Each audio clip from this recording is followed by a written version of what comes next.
ప్రభు అయిన యేసు క్రీస్తునందు మీ అందరికీ శుభములు. యేసయ్య పరిశుద్ధుడు, పరిశుద్ధుడు, పరిశుద్ధుడు. మనల్ని పరిశుద్ధులుగా చూడాలని అని ఎంతో ఆశపడుతున్నాడు. యుద్ధానికి సిద్ధంగా ఆయన రోజు పరీక్షిస్తున్నాడు. మీ కళ్ళని పరీక్షిస్తున్నాడు, మీ నోటిని పరీక్షిస్తున్నాడు. నెత్తి నుంచి అరికాలి వరకు మిమ్మల్ని పరిశుద్ధులుగా చేయాలని ఎంతో ఆశపడుతున్నాడు. ఆశగల ప్రాణాన్ని తృప్తిపరచగల దేవుడు, ఏకైక దేవుడు యేసయ్య. ఆయన శత్రువు పాదాలకి వచ్చే వరకు నువ్వు మౌనంగా ఉండు అని తండ్రి చెప్పాడు. తండ్రి మాటకి విధేయుడై తండ్రి కుడి పార్శ్వమున కూర్చున్నాడు. ఇప్పుడు కీర్తన 33:22 అయితే, యెహోవా మన శాసనకర్త. ఎవరండి? యెహోవా మన శాసనకర్త, యెహోవా మన రాజు. మనల్ని పిలిచిన యేసయ్య నమ్మదగినవాడు, నమ్మదగిన రాజు. యెహోవా మనకు న్యాయాధిపతి. ఆయన మనల్ని రక్షించెను. ఆయన మనల్ని రక్షించాడు. సిలువెక్కాడు, రక్తం కార్చాడు, కొట్టబడ్డాడు, దున్నబడ్డాడు. నీవు నా సొత్తు అని చెప్పి ఆయన మనల్ని ప్రేమిస్తున్నాడు. మనల్ని యుద్ధం చేయమంటున్నాడు. యుద్ధంలో మనం గెలవాలి అని ఆశపడుతున్నాడు. యుద్ధము జయించడానికి మనల్ని కృప ఇచ్చాడు. చూడండి, అపవాది ఎప్పుడు కూడా మనల్ని క్షీణించాలని చూస్తాడు. ఏదో రకంగా అవమానం, అపజయం, నింద, భయం, చింత ఇవన్నీ తీసుకొచ్చి మనల్ని ఏదో ఒక సులువుగా చిక్కుపెట్టే పాపములో మనల్ని పడేయాలని, ప్రార్థన చేయకుండా ఉండాలని, ఎడతెగక ప్రార్థన చేయమని దేవుడు వాక్యం చెలవిస్తుంది. బైబిల్ ఏం చెప్తుంది? ఎడతెగక ప్రార్థన చేయండి. ఈ విశ్వాసం ఎక్కడిది? విశ్వాసమునకు కర్తయు దాన్ని కొనసాగించుచున్న యేసు వైపు చూస్తున్నాం. విశ్వాసం మనకి అవసరం. అలా అవసరం మనకు ఉంది కాబట్టి మనము జయశాలిలు అవ్వాలి. కాబట్టి మనం కోపాన్ని జయించాలి, భయాన్ని జయించాలి, చింతను పక్కన పెట్టాలి. జయించాలి అంటే మన హృదయంలో వాక్యము మాట్లాడాలి. మనల్ని పిలిచిన యేసయ్య నమ్మదగిన వాడు, ఆయన గొప్ప రాజు. యెహోవా మన రాజు. ఈ 33వ కీర్తన 22వ వచనంలో ఆయన మనల్ని రక్షించాడు. ఆయన వాగ్దానం చేసిన వాడు, నమ్మదగిన వాడు. ఆయన మాట ఇచ్చాడంటే నెరవేర్చుకుంటాడు.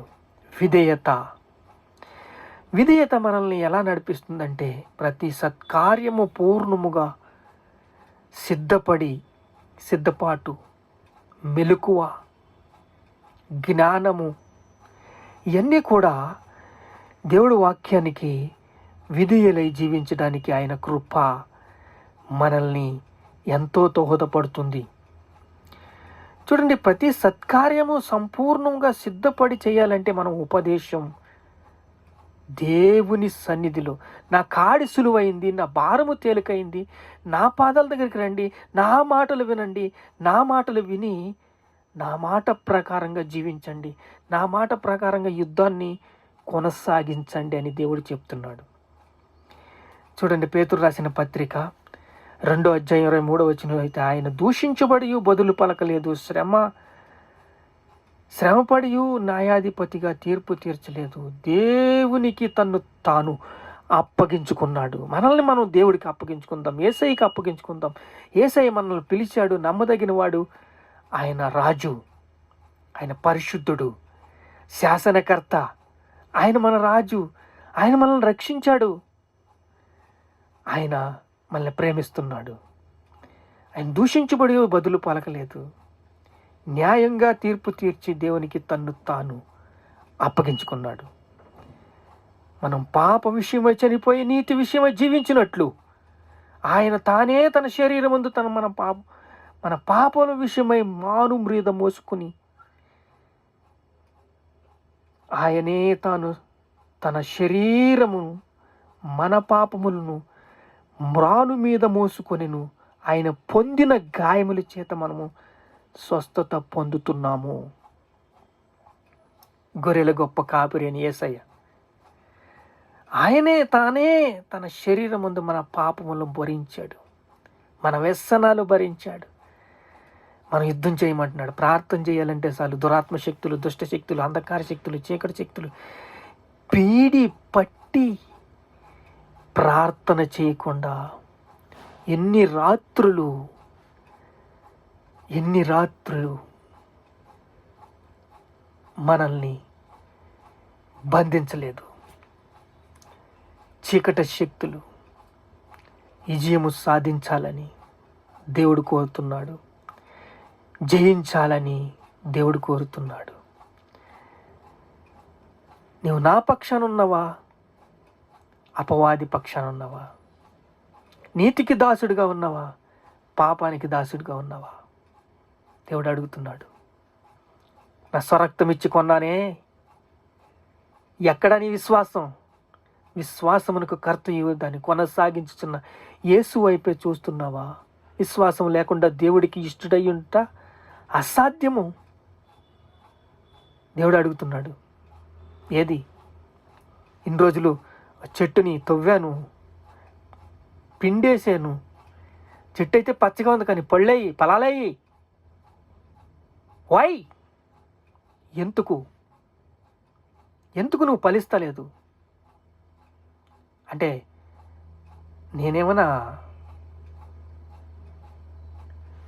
నేనా నీకు ఫలించిపోవడానికి? దేవుడు అడుగుతున్నాడు. నేనా అని దేవుడు అడుగుతున్నాడు. దేవుడిలో తప్పు ఉందా? ఆయన న్యాయాధిపతి అండి. ఏమంటున్నాడు? న్యాయాధిపతి. యెహోవా మనకు న్యాయాధిపతి. ఆయన మనల్ని రక్షించను. యెహోవా మన రాజు, ఆయన శాసనకర్త. మనల్ని పిలిచిన యేసయ్య నమ్మదగిన రాజండి. మనల్ని ప్రేమిస్తున్నాడండి. భయం, ఎప్పుడు భయం భయం భయం భయం భయపడేవాడు పరిపూర్ణము చెందినవాడు కాడు. బలహీనతలో యందు నా బలము పరిపూర్ణం చేస్తానన్నాడు. కానీ ఈ భయము ఏం చేస్తాడంటే దుష్టుడు, సాతాను వెలుగు దూత వేషం వేసుకుని వచ్చి నీతో మాట్లాడతాడు. నీకు అది ఇస్తాను, ఇది ఇస్తాను అని. నీ ఎవడికి కావాలి? నీ అంధకార చీకటి ఎవడికి కావాలి? నా ప్రభు రక్తం కార్చాడు. మరి ఏది నీ ఫలం ఏది అంటాడు. వాడు డిట్గా మాట్లాడతాడు. దేవుడు 2 మాటలు మాట్లాడితే వాడు 10 మాటలు మాట్లాడతాడు. నీతో ఉండేది ఎప్పుడు కూడా నువ్వు యుద్ధానికి సిద్ధమయ్యావంటే దేవుడు మాట్లాడతాడు, లేకపోతే దెయ్యం మాట్లాడుతుంది. దేవుడు మాట్లాడినప్పుడు నీకు వాగ్దానము, నీ వాక్యము నీ ఉదయంలోంచి జిమ్ జుమ్ జుమ్ జుమ్ అని వెళ్తుంది. కానీ ఆ మాటను గట్టిగా పట్టుకుని నిరాశ నుంచి, నిస్పృహ నుంచి నువ్వు తేరుకున్నావా, విజయం సాధించవే. నువ్వు ఎప్పుడైతే సైతాను మాటలకి లోబడ్డావా, వెంటనే నువ్వు సూసైడ్ చేసుకుంటావు. ఎమ్మటనే తీసేస్తాడంతే, నీ సీట్ ఖాళీ చేసాయి. ఎందుకంటే పరలోక రాజ్యము వారసులం మనం. వారసత్వం అంటే మాటలు కాదు.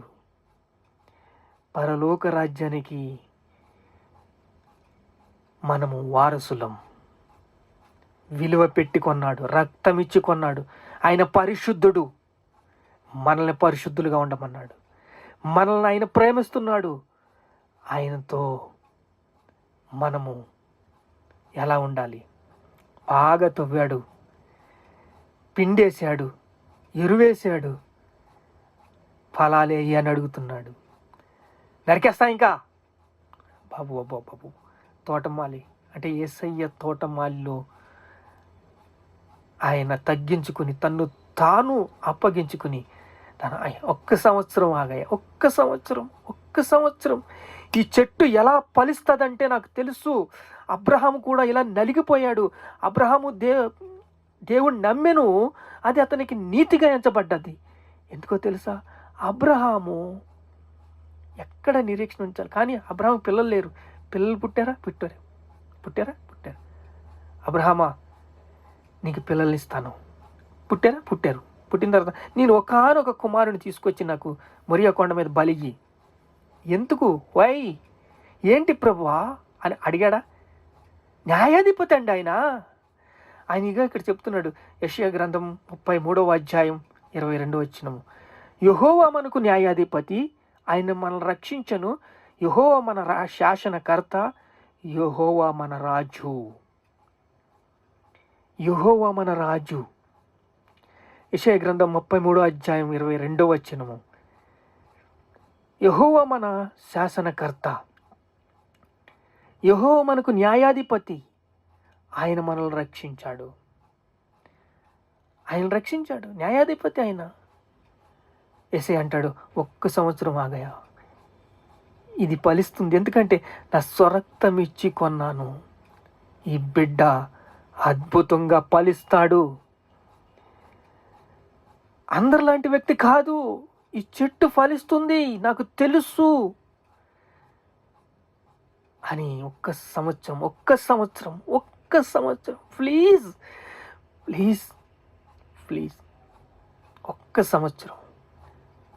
ఆయన న్యాయాధిపతి, ఆయన మనల్ని రక్షించాడు, ఆయన మనల్ని బలపరిచాడు, ఆయన మనల్ని స్థిరపరిచాడు, ఆయన మనల్ని సిద్ధపరిచాడు. ప్రార్థన చేసుకుందాం. మహాపరిశుద్ధుడైన తండ్రి, స్తోత్రం. యెహోవా న్యాయాధిపతి అయ్యా, ఆయన దూషించబడి బదులు పలకలేదు, శ్రమ పొందియు న్యాయంగా తీర్పు తీర్చుకున్న దేవునికే తన్ను తాను అప్పగించేసుకున్నాడు, ప్రాణమిచ్చుకున్నాడు. అయ్యా స్తోత్రాలు. మేము బలపడాలని ఆశపడుతున్నాము, మా వల్ల కావటం లేదు. నా బలహీనత ఎందు నీ బలం పరిపూర్ణం చేస్తాను. నీ వాక్యం మాకు ఇచ్చావు, శక్తిమంతులుగా చెయ్యి తండ్రి. ప్రభువు నీకు స్తోత్రం. కన్నీటి ప్రార్థన చేసాం, ఉపవాస ప్రార్థన చేసాం, అన్ని ప్రయత్నాలు చేసాం, బలహీనలమయ్యా. కాదో నువ్వు జయించాలి. దావీదు జయించాడు, అడుగడుగును జయించాడు. యుద్ధాలు, పోరాటాలు ఉంటాయి, జయిస్తామయ్యా. మమ్మల్ని మేము అప్పగించుకుంటామయ్యా. కృపను చూపు తండ్రి. స్తోత్రం. ఘనత, మహిమ, ప్రభావాలు మీకే చెల్లిస్తున్నాము తండ్రి. ఆమేన్.